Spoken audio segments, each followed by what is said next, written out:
اس اعلان سے سروہی کا نیا بننے والا راجہ مان سنگھ بڑا برافوختہ ہوا اور اس نے یہ اعلان ادے سنگھ کی حاملہ بیوی کو ماں 8 مہینے کے بچے کے جو پیدا ہو گیا تھا دے دیا۔ مان سنگھ نے یہ قتل تو کر دیا، لیکن اب اسے خدشہ پیدا ہونے لگا کہ اس کا انتقام راجہ مالدیو ضرور لے گا، لہٰذا وہ جتن کرنے لگا کہ کسی طرح مالدیو کے ساتھ صلح ہو جائے اور وہ اس کے ماتحت ہی کی حیثیت سے زندگی بسر کرتا رہے۔ بہت دوڑ دھوپ کے بعد مان سنگھ کی کوششیں رنگ لائیں اور مان سنگھ نے اپنی لڑکی اونکا کی شادی راجہ مالدیو کے لڑکے چندر سین سے کر دی۔ اس طرح سروہی بھی ایک طرح سے راجہ مالدیو کی ہی ماتحتی میں آ گیا۔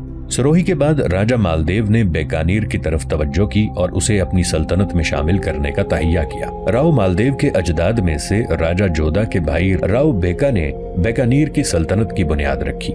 اس وقت سے بیکانیر کا گھرانہ جودھ پور ریاست کے لیے ایک قومی بازو ثابت ہوا تھا اور ہر لڑائی کے موقع پر ریاست جودھ پور کا ساتھ دیتا تھا۔ ان ساری جانساریوں اور وفاداریوں کو پس پشت رکھتے ہوئے راجہ مالدیو نے بیکانیر پر بھی حملہ کیا اور اسے بھی اپنی سلطنت میں شامل کر لیا۔ اس طرح شیر شاہ سوری اور ہمایوں کی جنگوں سے راجہ مالدیو نے پورا فائدہ اٹھایا اور ان کی مصروفیت کے دوران اس نے نہ صرف اپنی سلطنت کو خوب وسیع کر لیا تھا بلکہ اپنی عسکری طاقت اور قوت میں بھی بے حد اضافہ کر لیا تھا۔ اب وہ علل اعلان شیر شاہ سوری سے ٹکرانے کی ہمت اور جرت کر رہا تھا۔ جن دنوں شیر شاہ سوری اور خواص خان راجپوتانہ کے راجہ مالدیو کے خلاف لشکر کشی کے لیے نکلے تھے، ان دنوں پنجاب کی حالت بھی دگرگوں ہو گئی تھی۔ پنجاب میں شیر شاہ سوری نے ہیبت خان نیازی کو والی مقرر کیا تھا۔ کچھ عرصہ تو پنجاب میں امن و سکون رہا، پھر شورشیں اور بغاوتیں اٹھ کھڑی ہوئیں۔ ان بغاوتوں کا سب سے بڑا سرغنہ فتح خان جاٹ تھا۔ اس فتح خان جاٹ نے لکھی جنگل کے تمام علاقے کو تباہ و برباد کر دیا۔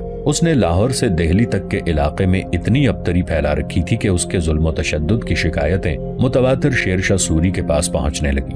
شیر شاہ سوری نے فوراً ہیبت خان کو حکم دیا کہ فتح خان جاٹ کی سرکوبی کی جائے۔ فتح خان جاٹ کا صدر مقام کوٹ کابلہ تھا، جو سرحد کے شمال میں تقریباً 7 میل آج کے ساہیوال ضلع میں دیپال پور کے پرانی سرکاری لکھی جنگل میں تھا۔ جنگل کی حد شمال میں قصور سے چند میل دور تھی اور جنوب مشرق میں یہ جنگل بیکانیر تک چلا گیا تھا، اس لیے لاہور اور دہلی کو جانے والے تمام مسافر غالباً اسی لکھی جنگل میں فتح خان جاٹ کا شکار ہوتے تھے۔ فتح خان کو سیدوں بلوچوں کی حمایت حاصل تھی۔ یہ بلوچ جھنگ ضلع میں چنیوٹ سے لے کر شورکوٹ اور راوی کے کنارے تک پھیلے ہوئے تھے۔ ملتان کے ڈوڈانیوں نے ان پر حملہ کیا تو یہ سیدو خانی بلوچ لکھی جنگل میں جا کر فتح خان جاٹ سے مل گئے اور قتل و غارت گری کرنے لگے۔ بعد میں رند بلوچوں کا سردار چکران بھی ان سے آ کر مل گیا۔ اس طرح ان 3 قوتوں نے مل کر پنجاب میں شورش اور تباہی بربادی پھیلانا شروع کر دی تھی۔ رند بلوچوں کا صدر مقام 7 گڑھ تھا۔ وہ 7 قلعوں کا ایک مرکز تھا اور لاہور کے جنوب مغرب میں 65 میل پر واقع حالیہ چکران کے علاقے کی دوسری سرحد پر مشرق میں دیپال پور تک پھیلی ہوئی تھی، جو لاہور اور اس کے تقریباً وسط میں قدیم بیاس کے جنوبی کناروں تک تھا۔ فتح خان نے ڈوڈانی، جو ملتان کا فوجدار اور شیر شاہ سوری کا باجگزار تھا، وہ خود اچ کے بخشو لنگاہ کے علاقوں میں دست درازی کرنے میں مصروف تھا۔ یوں پنجاب میں ایک طرح سے غارت گری اور شورش کا عالم تھا۔ بلوائیوں سے نمٹنے کے لیے ہیبت خان نیازی نے اپنے لشکر کے ساتھ لاہور سے کوچ کیا اور بڑی تیزی سے باغیوں کی طرف بڑھا۔ ہیبت خان اس تیزی اور دفتن گھڑی پہنچا کہ اس نے بلوچ سردار چکران کو ایک طرح سے حیرت میں ڈال دیا۔ چکران کو جب ہیبت خان نیازی کے آنے کی خبر ملی تو وہ اپنے ساتھی بلوچوں کے ساتھ اٹھ کھڑا ہوا۔ دریائے سندھ کو اس نے عبور کیا اور سبی کی طرف بھاگ گیا۔ ہیبت خان نیازی اپنے لشکر کے ساتھ آگے بڑھا اور پاک پتن میں جا کر اس نے پڑاؤ کیا۔ اب ہیبت خان نیازی کے ایک طرف ملتان کا والی فتح خان ڈوڈوانی بلوچ تھا اور دوسری طرف فتح خان جاٹ تھا، جو غارت گری کیے ہوئے تھا۔ پاک پٹن میں ہیبت خان نیازی نے اس لیے پڑاؤ کیا کہ فتح خان جاٹ اور فتح خان ڈوڈوانی کہیں آپس میں صلاح و مشورہ کر کے دونوں اس کے خلاف متحد نہ ہو جائیں۔ فتح خان جاٹ کو جب خبر ہوئی کہ ہیبت خان اپنے لشکر کے ساتھ پاک پتن پہنچ گیا ہے تو وہ بھاگ کھڑا ہوا اور ایک قلعے میں جا کر محصور ہوا۔ ہیبت خان نیازی نے بڑھ کر قلعے کا محاصرہ کر لیا۔ سیدو بلوچ بھی فتح خان جاٹ کے ساتھ تھا۔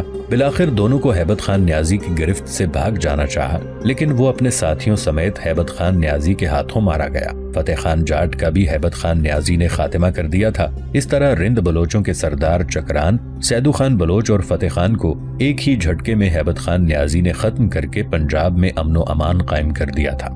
اس کے بعد ہیبت خان نیازی محسوس کرنے لگا کہ فتح خان جاٹ، سیدو خان بلوچ رند سردار چکران ملتان کے حاکم فتح خان ڈوڈانی کی شہ پر پنجاب کے اندر شورشیں برپا کرتے رہے ہیں، لہٰذا اس نے ملتان پر حملہ آور ہو کر فتح خان ڈوڈانی کو بدترین شکست دی اور ملتان پر قابض ہو گیا۔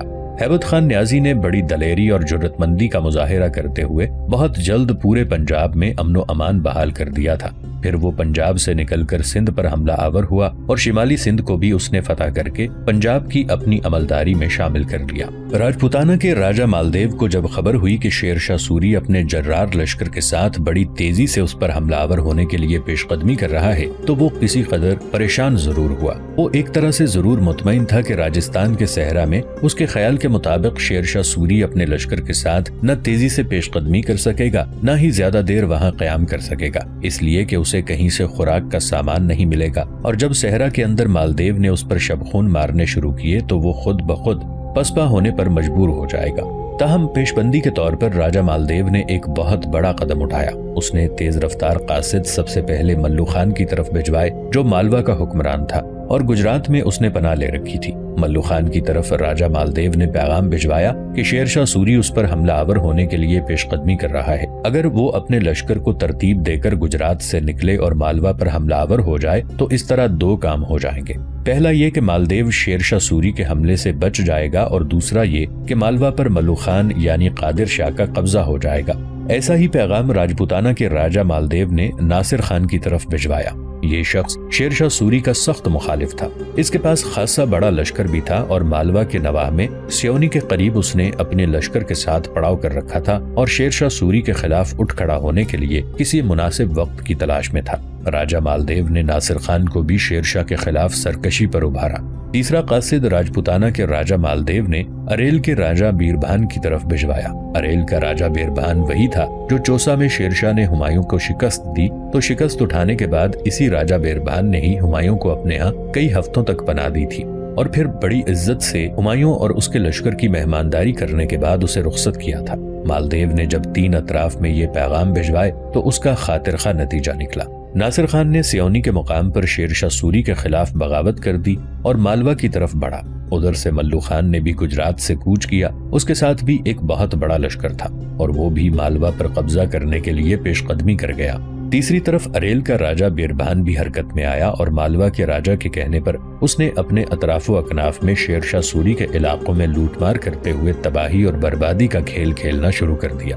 راجپوتانہ کی سرحد کے قریب شیر شاہ سوری نے جب اپنے لشکر کے ساتھ پڑاؤ کیا اور لشکر کے خیمے نصب ہو گئے تو شیر شاہ سوری نے ایک دن اور ایک رات کے لیے لشکر کو وہاں سستانے اور آرام کرنے کا حکم دے دیا۔ ایسے میں خواص خان مسکراتا ہوا اپنے خیمے میں داخل ہوا۔ خواص خان کو یوں خوش خوش اور مسکراتے ہوئے خیمے میں دیکھتے ہوئے کملا بڑی تیزی سے اس کی طرف لپکی اور اپنے چہرے پر انتہائی شیریں اور خوشکن مسکراہٹ بکھیرتے ہوئے اس نے اپنی آواز کی پوری شیرینی اور مٹھاس میں پوچھا کہ کیا بات ہے، آج آپ معمول سے زیادہ خوش اور شاداب دکھائی دے رہے ہیں۔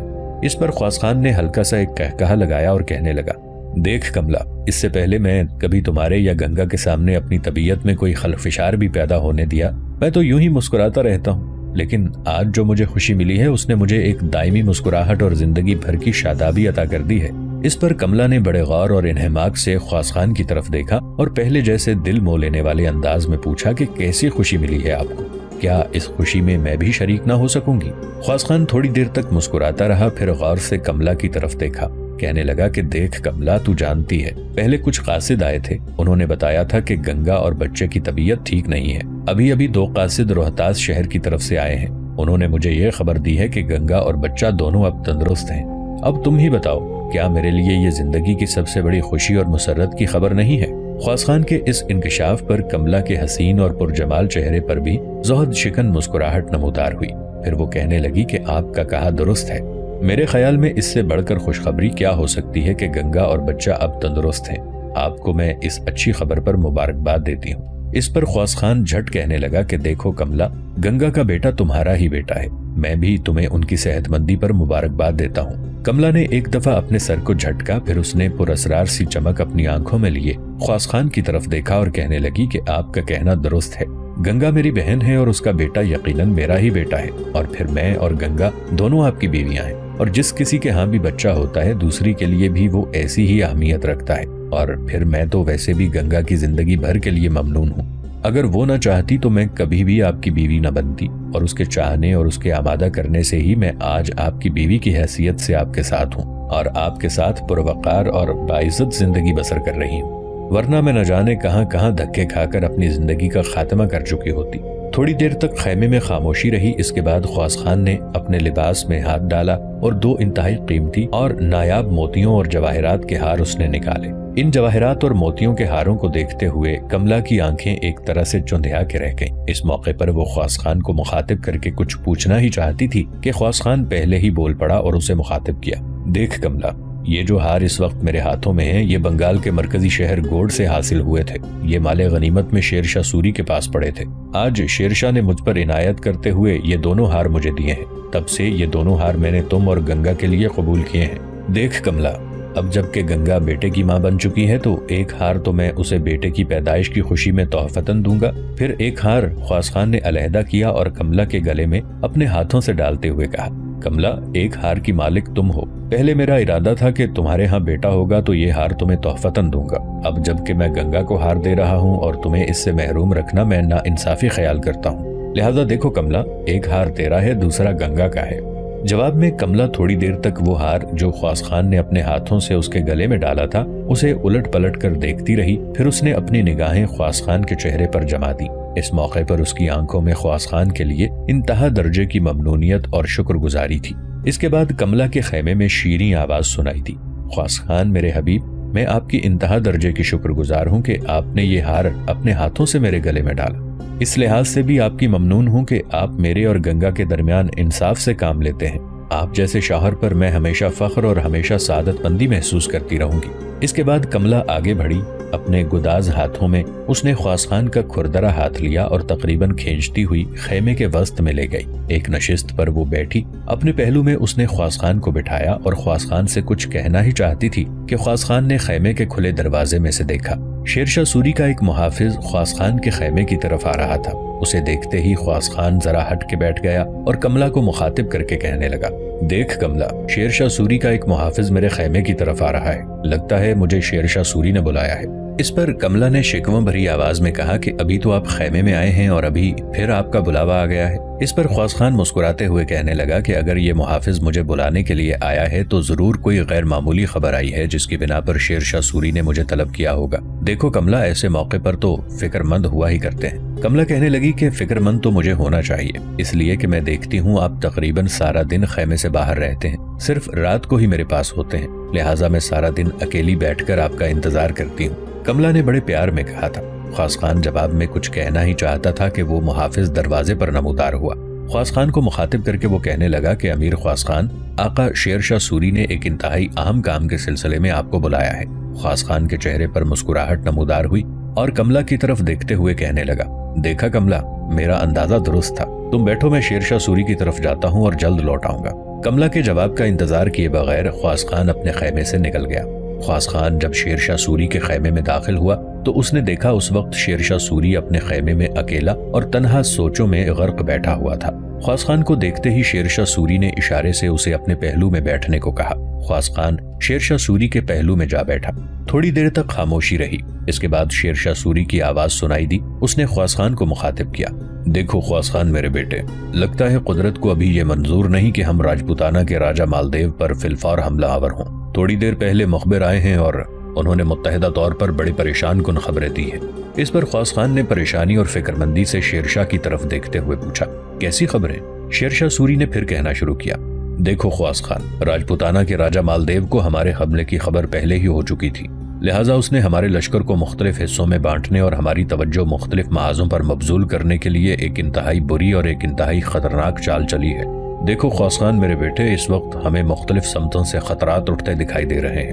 وہ اس طرح کہ ملو خان یعنی قادر شاہ جو گجرات کی طرف بھاگ گیا تھا، ایک بہت بڑے لشکر کے ساتھ مالوا پر حملہ کرنے کے لیے پیش قدمی کر رہا ہے۔ ایک شخص ناصر خان سے جس نے ایک بہت بڑا لشکر تیار کر کے سیونی میں بغاوت کھڑی کر دی ہے۔ اس کے علاوہ اریل کا راجہ بیربان جسے کبھی ہمایوں کو ہمارے خلاف اپنے یہاں پناہ دی تھی، وہ بھی راجہ مالدیو کے کہنے پر ہمارے علاقوں میں حملہ آور ہو کر تباہی اور بربادی کا کھیل کھیلنے لگا ہے۔ شیر شاہ سوری کے اس انکشاف پر خواص خان نے تھوڑی دیر تک اپنی گردن جھکائے رکھی اور سوچتا رہا۔ پھر اس نے شیرشاہ سوری سے سوال کیا، ان حالات میں آپ کیا ارادہ رکھتے ہیں؟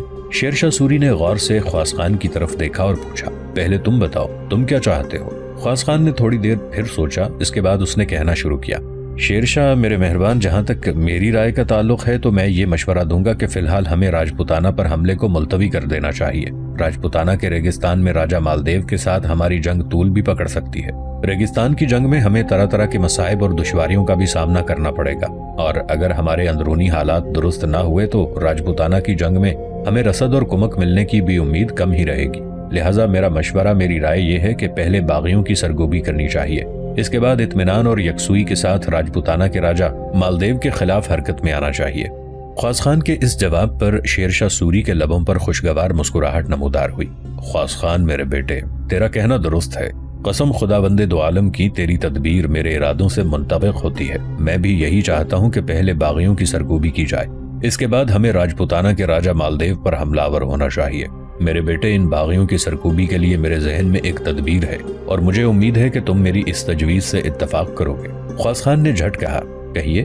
شیرشاہ سوری کچھ کہنے ہی والا تھا کہ خواص خان پھر بول پڑا، شیرشاہ میرے مہربان، میرے ذہن میں ایک اور بات بھی آتی ہے، اور جو تجویز آپ نے سوچ رکھی ہے اس پر عمل کرنے سے پہلے مجھے وہ بات کہہ لینے دیجیے۔ میرے خیال میں جو مخبر آپ کے پاس ان بغاوتوں کی خبر لے کر آئے ہیں وہ بھی ایک دشمن کی غلطی کو فراموش کر گئے ہیں، جو مستقبل میں ہمارے لیے انتہائی خطرناک ثابت ہو سکتا ہے۔ اس پر شیرشاہ سوری نے چونک کر پوچھا کہ خواص خان، تمہارا اشارہ کس جانب ہے؟ خواص خان نے جھٹ جواب دیا، شیرشاہ میرے محترم، میرا اشارہ چندریری اور رائے سین کے راجہ پورن مل کی طرف ہے۔ اگر راجپوتانہ کا راجہ مالدیو ناصر خان، کلو خان اور اریل کے راجہ بیربان کو ہمارے خلاف اکسا کر بغاوت اور سرکشی پر آمادہ کر سکتا ہے، تو کیا چندریری اور رائے سین کے راجہ پورن مل کی طرف اس نے ایسا پیغام نہ بھیجا ہوگا؟ ضرور بھیجا ہوگا، لیکن ہمارے جاسوسوں نے شاید اس کے متعلق کوئی خبر حاصل نہیں کی۔ شیرشاہ میرے محترم، کوئی آخری فیصلہ کرنے سے پہلے ناصر خان، ملو خان اور بیربان کی طرح چندریری اور رائے سین کے راجہ پورن مل کو بھی دھیان میں رکھیے گا۔ کچھ دیر خاموش رہ کر شیرشاہ سوری نے کچھ سوچا، پھر خواص خان کی طرف اس نے توصیفی انداز میں دیکھا۔ خواص خان میرے بیٹے، تمہارا اندازہ بالکل درست ہے۔ جو اندیشے تم نے ظاہر کیے ہیں وہ حقیقت بن کر ہمارے سامنے آ سکتے ہیں۔ چندریری اور رائے سین، راجہ پورن مل، ناصر خان، ملو خان اور راجہ بیربان تینوں سے زیادہ خطرناک ثابت ہو سکتا ہے۔ لہٰذا جب ہم دوسری سرکش قوتوں کے خلاف عمل پیرا ہوں، وہاں ہمیں راجہ پورن مل پر بھی نگاہ رکھنی ہوگی۔ سنو خواص خان، جو لاہ عمل میں اپنانا چاہتا ہوں وہ یہ ہے کہ جو لشکر اس وقت میرے اور تمہارے ساتھ ہے اسے 2 حصوں میں تقسیم کر دیا جائے، آدھا تمہارے پاس رہے، آدھا میرے پاس۔ میں اپنے حصے کے لشکر کے ساتھ اسی جگہ قیام کروں گا جہاں میں نے اس وقت پڑاؤ کر رکھا ہے، جبکہ تم اپنے حصے کے لشکر کے ساتھ اریل کے راجہ بیربان کی طرف روانہ ہو جاؤ اور اس کی سرکوبی کرو۔ اس کے علاوہ تم جانتے ہو کہ حاجی خان بٹنی اور شجاعت خان نے مالوا ہی میں قیام کر رکھا ہے۔ میں یہ چاہتا ہوں کہ حاجی خان بٹنی ملو خان کی راہ روکے، جبکہ شجاعت خان ناصر خان کی بغاوت کو کچلنے کے لیے پیش قدمی کرے۔ اس طرح میں یہیں پڑاؤ کیے رکھوں گا جہاں اس وقت ہم نے قیام کیا ہوا ہے۔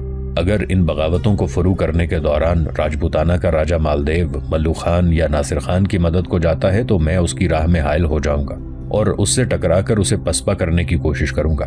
دیکھ خواص خان میرے بیٹے، اگر اب بغاوتوں کے دوران چندریری اور رائے سین کے راجہ پورن مل نے بھی حصہ لینے کی کوشش کی تو بھی میں اپنے لشکر کے ساتھ مالوا کا رخ کروں گا، اور تم بھی بیربان کے راجہ سے نمٹنے کے بعد مالوا ہی کی طرف آ جانا۔ اس طرح ہمارے باغیوں کا صفایا کرنے کے بعد اپنے متحدہ لشکر کے ساتھ ہم راجپوتانہ کے راجہ مالدیو پر حملہ آور ہوں گے۔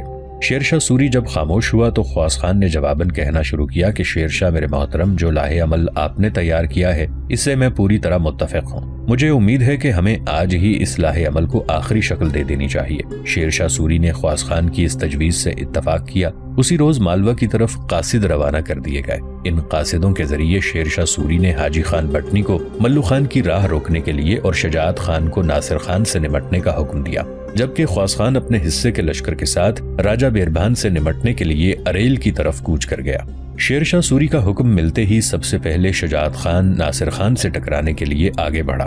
ناصر خان کو بھی خبر ہو گئی تھی کہ شیرشاہ سوری کا حکم پا کر شجاعت خان اس پر حملہ کرنے کے لیے پیش قدمی کر چکا ہے، لہٰذا وہ بھی اپنے ٹھکانے سے رخصت ہوا اور اپنے لشکر کے ساتھ وہ نیل گڑھ کے مقام پر آ کر خیمہ زن ہو گیا۔ اسی راستے سے شجاعت خان بھی اس کی طرف پیش قدمی کر رہا تھا۔ جلد ہی شجاعت خان بھی نیل گڑھ پہنچ گیا اور اس کے پہنچتے ہی دونوں لشکر ایک دوسرے سے ٹکرا گئے تھے۔ ناصر خان چونکہ نیل گڑھ کے مقام پر پہلے ہی خیمہ زن ہو چکا تھا، لہٰذا اس کے لشکری اچھا خاصا سستا چکے تھے، اور جب شجاعت خان اپنے لشکر کے ساتھ وہاں پہنچا تو اس پر فوقیت حاصل کرنے کے لیے اس کے وہاں پہنچتے ہی ناصر خان اپنے لشکر کے ساتھ ابر باد کے مسلسل خیرام